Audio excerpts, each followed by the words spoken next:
Hello दोस्तों, स्वागत है आपका एक बार फिर से हमारे चैनल डाटा 24 में। तो आइए बढ़ते हैं आज की नई कहानी की ओर हरीश के साथ। आज की जो हमारी घटना है वह भयानक हादसे से हमें परिचित कराती है। तो दोस्तों, बिना देरी किए समय नहीं लगाते हुए शुरू करते हैं आज की हमारी नई कहानी। नमस्कार दोस्तों, मेरा नाम है दिव्यांश और मैं ट्रांसपोर्ट का बिजनेस करता हूँ।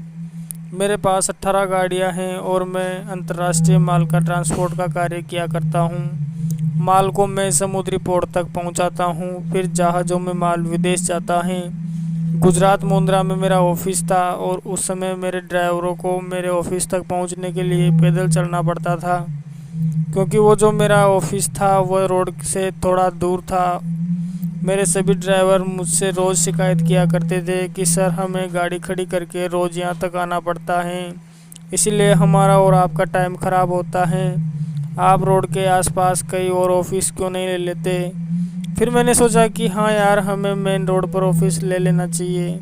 पहले जब इस रोड वाली कंपनी से माल आता था तब तो ये ऑफिस यहाँ ही ठीक था, लेकिन अब हमारे मोरबी वाली कंपनियों का टेंडर ले लिया है और अब यह ऑफिस बिल्कुल रोड के विपरीत हो चुका है।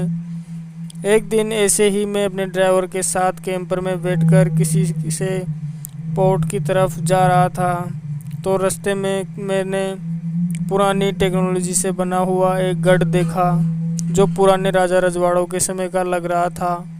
वह उन लोगों ने अच्छी तरह से पेंटिंग करके और मरम्मत करवा के कंप्लीट कर रखा था और आगे लिखवा रखा था कि रहने या ऑफिस के लिए भवन उपलब्ध हैं। जब मैंने वह देखा तो अपने ड्राइवर को गाड़ी घुमाने को कहा कि उस गढ़ के पास चलो। हम उसके गेट के सामने पहुंचे तो दरवाजे पर ताला पुराने ज़माने का काफ़ी बड़ा वो ताला था जो लॉक हो रखा था। मैं गाड़ी से उतरा और जो वह लिखा हुआ था उसके नीचे एक कॉन्टैक्ट नंबर भी दिया हुआ था। मैंने नंबर नोट किया और वापस अपनी गाड़ी में बैठ गया और ड्राइवर को कह दिया कि अब चलो। मेरे ड्राइवर ने पूछा कि सर, आप इसे रेंट पर लेने की सोच रहे हो। मैंने कहा हाँ यार सुनील, मुझे लगता है कि यह हमारे ऑफिस के लिए ठीक रहेगा, तुम क्या कहते हो। मेरे ड्राइवर, जो मेरा मुनीम भी था, उसने कहा जगह अच्छी है, रोड के पास है, अगर किराया ठीक ठाक रहा तो अच्छी बात है। हमारे ड्राइवरों को भी काफ़ी समय बचेगा और इसके सामने काफ़ी खाली जगह भी है, हमारी गाड़ियां भी खड़ी हो जाया करेगी। इस तरह बातें करते हुए हम पोर्ट तक पहुँचे। हम पोर्ट पर अपने काम से फ्री होकर ऑफिस पहुँचे और अब मैं फ्री हो अपने ऑफिस में सुनील के पास बैठा था। सुनील मुझसे कहता है, सर आप वो नंबर नोट करके लाए थे ना, एक बार कॉल करके देखिए कौन बोलता है, कहाँ से बोलता है, किराया कितना रखा हुआ है। मैंने कहा हाँ यार, मैं भी भूल ही गया था। मैंने नंबर निकाला और कॉल कर दिया। मेरा कॉल रिसीव हुआ। राजकुमार, उस गढ़ के ओनर का नाम वहाँ लिखा हुआ था। मैंने पूछा, सर आप राजकुमारी बोल रहे हो। उसने कहा जी, मैं राजकुमारी बोल रहा हूँ, बोलिए। मैंने कहा सर, वो जो मुंद्रा रोड पे आपका गढ़ है उसमें मैंने लिखा हुआ देखा था कि वहाँ ऑफिस के लिए भवन उपलब्ध हैं और आपका कॉन्ट्रैक्ट नंबर लिखा हुआ था, तो सोचा कि एक बार आपसे बात करूं। वो क्या है ना सर, मेरा ट्रांसपोर्ट का बिजनेस है और मुझे वहाँ अपना ऑफिस खोलना है। राजकुमार जी ने कहा हाँ हाँ सर, ज़रूर मिलेगा आपको भवन, और आपने बिल्कुल सही समय पर कॉल किया है। अभी मैं फ्री हूँ, आप अभी आ जाइए, मैं आपको भवन भी दिखा दूँगा और रेंट की बात भी हम कर लेंगे। मैंने कहा ठीक है सर, मैं अभी पहुंच रहा हूं। मैंने मेरे ड्राइवर से गाड़ी निकालने को कहा और हम वहां पहुंच गए। दरवाज़ा खुला हुआ था और काफ़ी ऊंचा और चौड़ा लकड़ी से बना दरवाज़ा था। हम कार लेकर उसके अंदर चले गए। राजकुमार आए और मेरे से नमस्ते किया और बैठने को कहा। हम थोड़ी देर बैठे और अपने बारे में परिचय दिया। राजकुमार ने भी मैं बताया कि यह महल हमारे पूर्वजों द्वारा बनाया गया था, जो पहले राजा महाराजा हुआ करते थे। काफ़ी समय से यह बंद पड़ा था, तो मैंने सोचा क्यों ना इसकी मरम्मत करवा के इसको काम में ले लिया जाए। वह गढ़ डबल मंजिल था। इस तरह सीढ़ियाँ चढ़ते हुए हम बातें कर रहे थे। ऊपर एक सबसे बड़ा कक्ष था। राजकुमार जी ने हमें वहाँ ले गए और कहते हैं कि दिव्यांश जी, यह हमारा सबसे बड़ा भवन है, मेरी मानो तो आप अपना ऑफिस इसे ही चुन ले सकते हैं। ओ अगर आपको पसंद नहीं तो मैं आपको और कक्ष दिखा देता हूँ। उन्होंने हमारे लिए सभी कक्ष दिखाए, लेकिन जो उन्होंने हमारे लिए शुरू में भवन दिखाया था वैसी बात कई और कक्षों में नहीं थी। हालांकि साफ सफाई न होने की वजह से उनमें सभी में जाले लगे हुए थे, कईयों में चमगादड़े हो रही थी। फिर हमने अंत में डिसाइड किया कि राजकुमार जी, हमें तो ये बड़ा वाला भवन ही चाहिए। आज इसका किराया हमें मंथली बेस पर बता दीजिए। उन्होंने कहा, जी दिव्यांश जी, इसका किराया आपके 12,000 रुपये पर मंथली बेस पर पड़ेगा। मैंने उनसे कहा, राजकुमार जी 12,000 रुपये ज़्यादा रहेंगे यार, आप 10,000 तक फाइनल कर लेते हैं तो अच्छा रहता। इस तरह हमारी बातें होती रही और 10,500 में बात बन गई।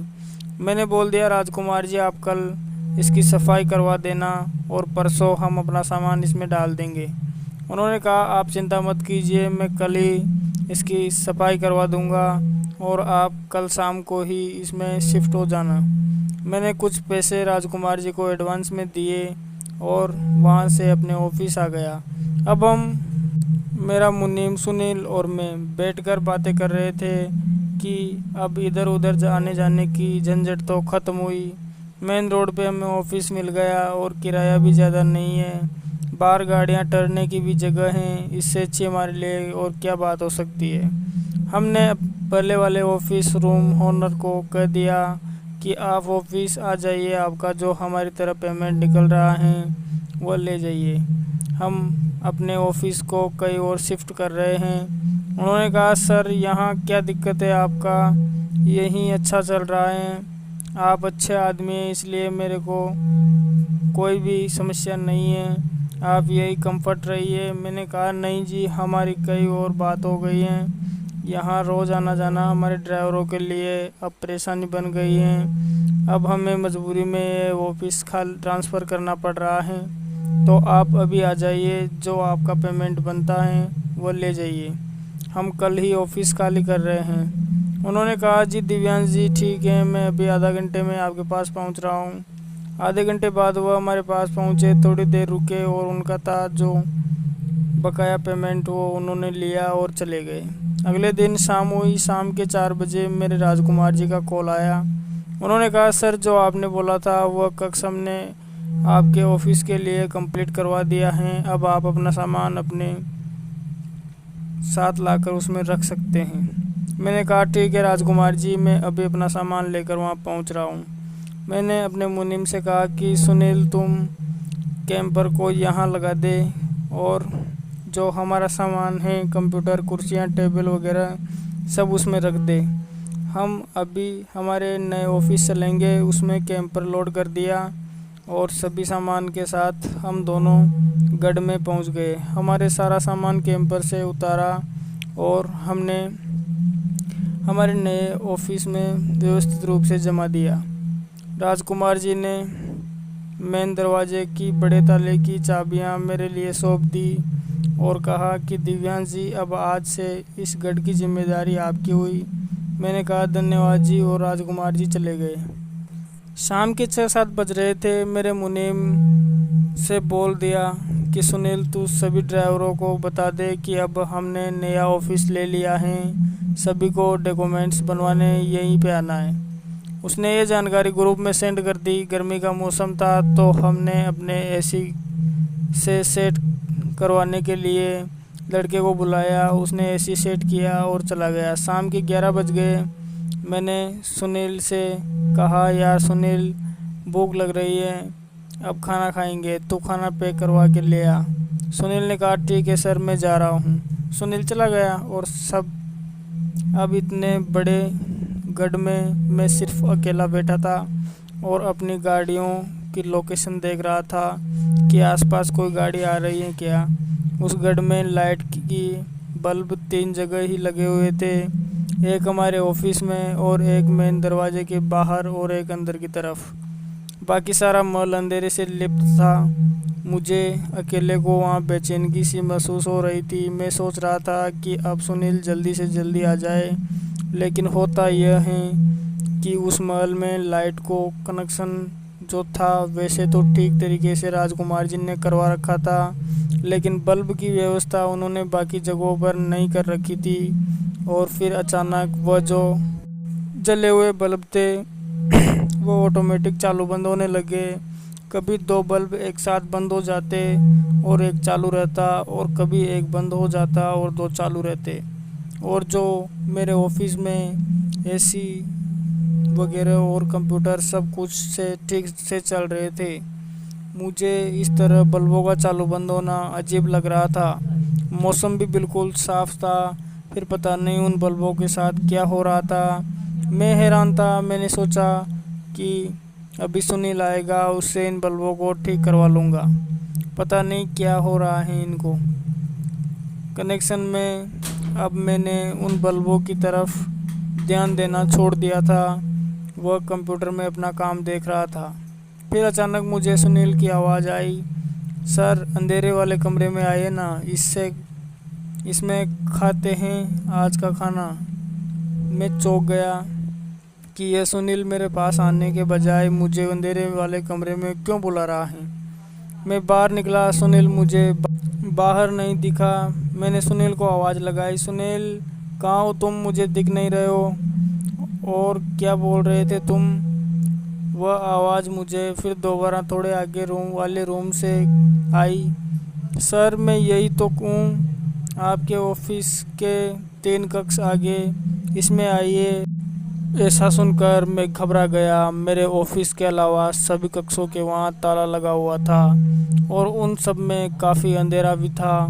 और अगर सुनील आता भी तो कैंपर तो अंदर ही लेकर आता। मुझे मेरा कैंपर भी वहाँ नहीं दिख रहा था। मैंने सोचा कि ज़रूर इस महल में कोई आत्मा है जो सुनील की आवाज़ में बोल रही हैं। मैं अकेला था और चारों ओर अंधेरा था। मैं काफ़ी डर गया और डर से कांपने लगा। मैंने सोचा कि अब क्या किया जाए। मैं सब कुछ को छोड़कर वहाँ से भागना बेहतर समझा और मैं जल्दी से जल्दी उस महल से निकला।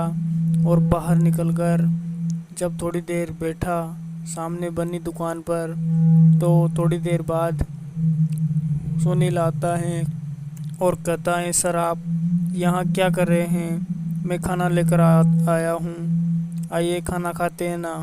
मैंने कहा नहीं सुनील रहने दे, आज यहीं खाना खा लेते हैं। और सारी बात सुनील को मैंने फिर बताई।